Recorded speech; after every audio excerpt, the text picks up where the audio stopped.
8A វិញអស់នេះកន្លែងនេះគឺជាចំណុចផ្លូវលេខ8ជាមួយនឹងផ្លូវលេខ 11A ស្របគ្នាអញ្ចឹងណាកន្លែងបងមូលនេះវាមកប៉ះគ្នាទៅហ្នឹងដោយសារវាបងមូលអញ្ចឹងកន្លែងនេះគឺបែកជា4ហ្នឹងខាងលេខ 8A ខាងស្ដាំដៃអស់នេះអានេះយើង 8A ដែរអស់នេះខាងឆ្វេងយើងនេះលេខ 11A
làm xà nó không nhé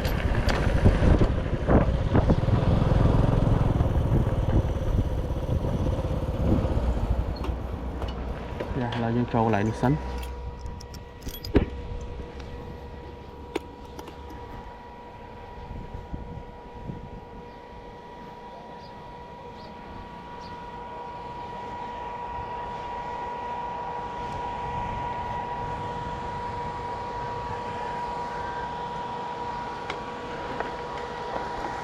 Okay.